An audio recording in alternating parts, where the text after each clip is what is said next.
욕망은 능력을 꺼내는 열쇠다. 누군가가 해낸 일은 누구나 할 수 있다. 우리의 능력에는 아무런 한계가 없지만 그 능력은 욕망과 긴밀하게 연관되어 있다.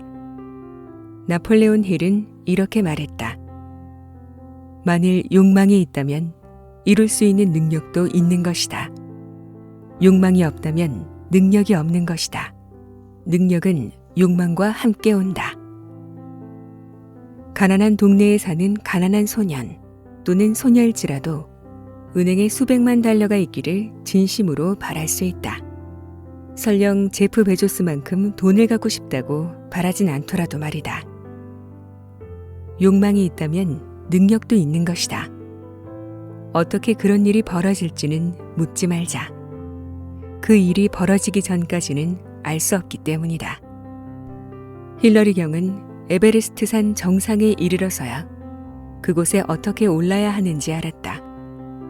라이트 형제는 비행기를 만들고 나서야 어떻게 비행기를 만드는지 알았다. 방법이 나타나긴 하겠지만 자신이 원하는 가치의 주파수에 자신을 맞춰야 한다. 대부분 사람은 AM 주파수에 맞춰놓고서 FM 음악을 듣길 소망한다. FM 음악을 듣고 싶다면 라디오를 FM 주파수에 맞춰야 한다.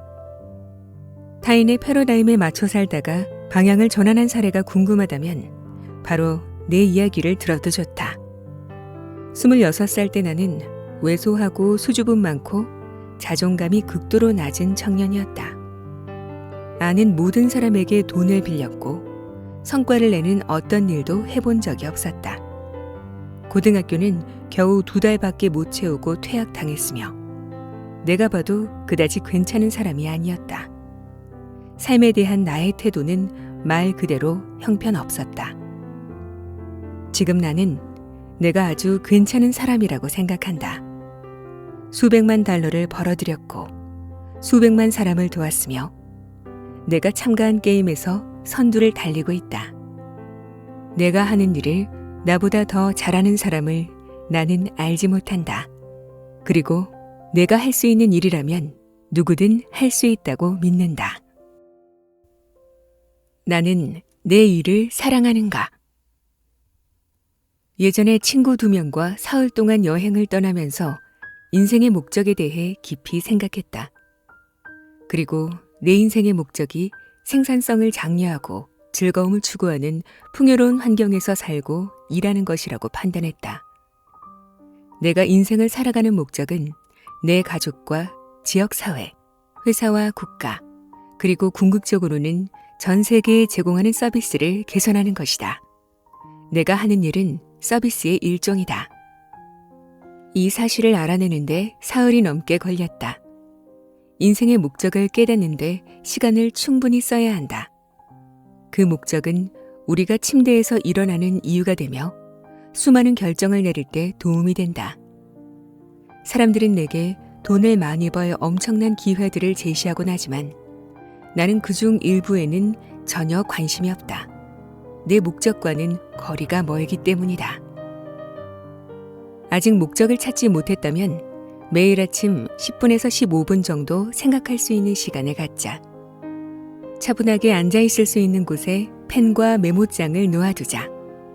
커피를 좋아한다면 커피 한 잔을 준비해서 자리에 앉아 스스로 질문해보자. 나는 무슨 일을 하는 것을 좋아하는가?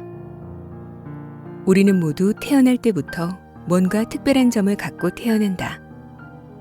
우리에겐 우리의 상상을 뛰어넘는 엄청난 재능과 능력이 있다. 그러나 우리에게 부여된 목적을 발견하지 못하면 그 능력도 사용하지 못한다. 우리는 결국 한 가지 도전에서 다른 도전으로 성공을 계속 이어나가면서도 끊임없이 좌절한다. 우리가 원했던 것이 아니기 때문에 충분히 만족하지 못하는 것이다. 얼 나이팅게일은 이렇게 말했다. 당신은 돈 때문에 출근하는 게 아닙니다. 만족을 위해 출근합니다. 당신은 만족하기 위해 돈을 벌고 돈을 벌기 위해 서비스를 제공합니다. 목적에 따라 살고 있다면 하루하루를 보내는 방식에서 굉장한 만족감을 얻을 것이다. 내가 그렇다. 내가 하는 모든 일이 목적을 따르기 때문이다. 그런데 목적은 만들어야 하는 건지 아니면 발견되는 건지 궁금할 수 있다. 나는 목적이 발견되는 것이라고 믿는다. 언젠가 TV에서 인터뷰하는 여성을 본 적이 있는데 한때 라스베이거스의 한 코러스단에서 무용수로 있었다던 그녀는 이렇게 말했다. 저는 제가 세계적인 스타가 될 만큼 훌륭한 무용수가 아니라는 걸 알았고 그래서 그만뒀어요. 저는 페이스트리 굽는 걸 좋아했기 때문에 프랑스로 갔어요. 그리고 프랑스에서 가장 잘 나가는 페이스트리 가게에서 일자리를 구했죠. 얼마 안 가 그녀는 세계에서 가장 뛰어난 페이스트리 셰프가 되었다. 이쯤에서 이런 생각이 들지 모른다. 하지만 나는 내가 좋아하는 일을 하면서 돈을 하나도 벌지 못하는데. 지금 하는 일을 사랑한다면 돈을 버는지 못 버는지는 중요하지 않다. 중요한 것은 이 질문이다. 나는 내 일을 사랑하는가? 얼 나이팅게일은 부가 두 가지 형태로 찾아온다고 말했다. 하나는 유형의 물질적인 부이고 다른 하나는 무형의 정신적인 부다. 정신적인 소득은 하루를 보내는 방식에서 얻는 만족감이다. 물론 물질적인 부는 벌어들이는 돈의 액수다.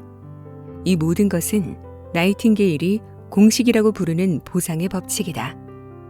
우리가 버는 소득은 우리가 하는 일의 필요성, 그 일을 할 수 있는 우리의 능력, 그리고 우리를 대체할 수 없는 어려움에 비례한다. 따라서 소득이 크려면 우리가 하는 일의 필요성도 커야 하므로 정말로 그 일을 잘해야 하고 우리를 대체하기가 어려워야만 한다. 패러다임은 어떻게 나를 지배하는가? 패러다임이 어떻게 우리를 통제하는지 이해할 때 게임을 뒤집을 수 있다.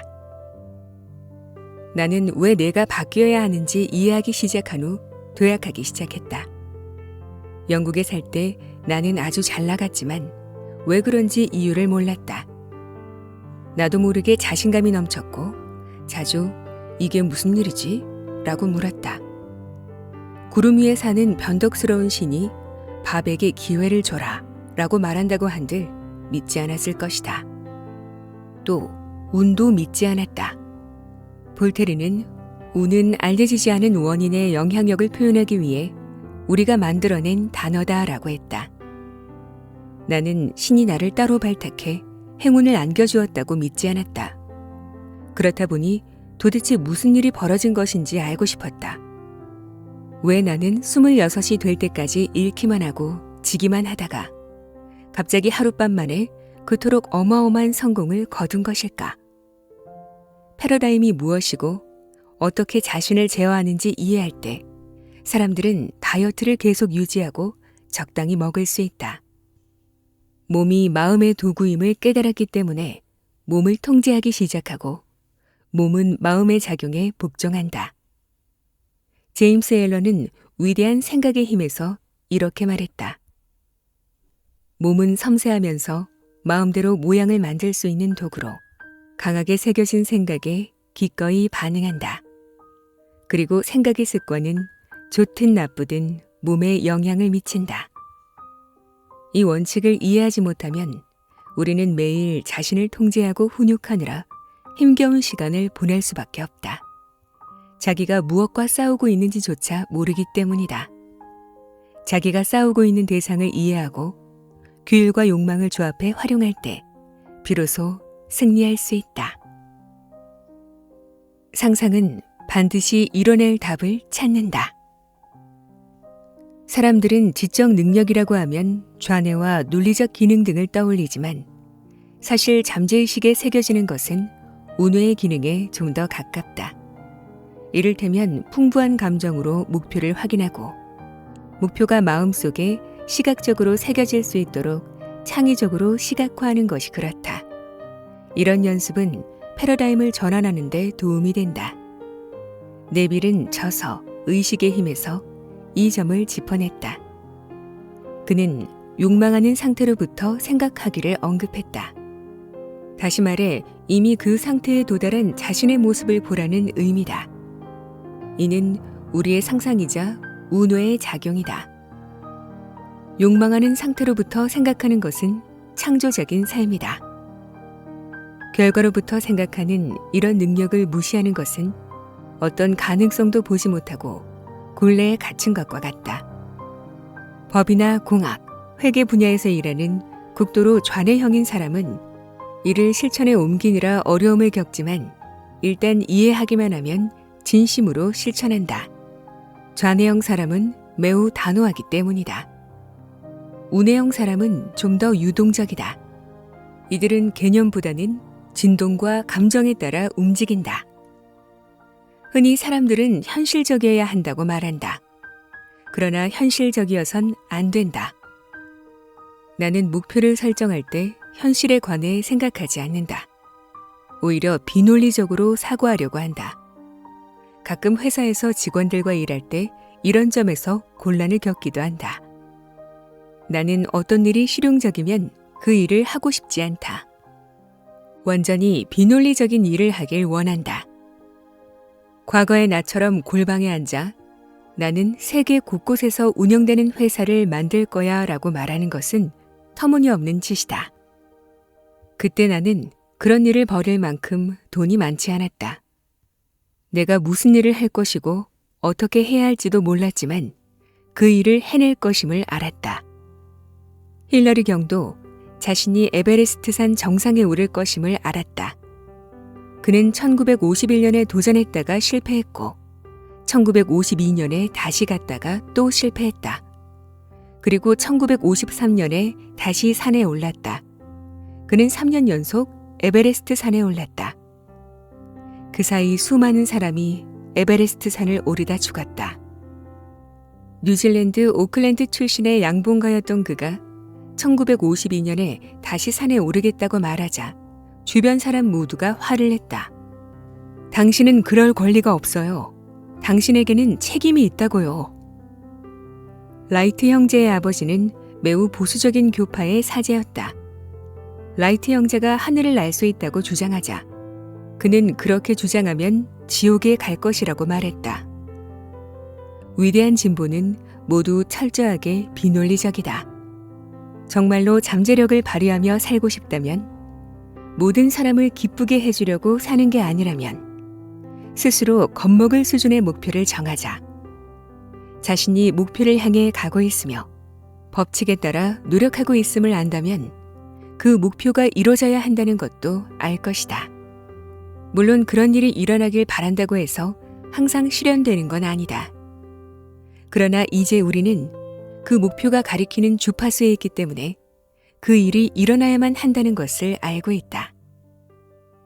원하는 주파수를 맞췄다면 이제 그곳이 우리의 새로운 집이다. 우리가 세상을 바라보는 곳이다. 그곳에는 우리만이 갈 수 있다. 아내도 아이도 이웃도 동료들도 그곳에 가지 못한다. 따라서 우리는 그들이 볼 수 없는 것들을 본다. 정말로 잠재력에 따라 살아가고자 한다면 여기서 한 걸음 나아가 자신에게 내 길을 걸어야 한다. 우리는 상상하는 무엇이든 할 수 있는 잠재력을 가졌다. 네빌이 말했듯이 결정적 상상력이나 결과로부터 생각하는 일은 모든 기적의 시작이다. 저는 욕망이 있으면 능력도 있다. 이 말이 왠지 좀 힘이 됐어요. 제가 유튜브를 시작한 지는 얼마 되지 않았지만 저는 목소리에 힘이 있다는 걸 믿거든요. 제가 들려드리는 이야기가 많은 분들한테 영감을 주고 또 도움을 줄 수 있으면 좋겠다. 그런 마음으로 시작했는데 저의 이런 욕망? 이런 꿈도 언젠가는 이룰 수 있지 않을까 싶은 마음에 설레더라고요. 제가 읽어드린 부분 외에도 부와 성공을 이룰 수 있는 다양한 내용들이 책에 많이 실려 있으니까요. 꼭 한번 읽어보시기를 추천드릴게요. 끝까지 함께해 주셔서 감사합니다. 편안한 밤 되세요.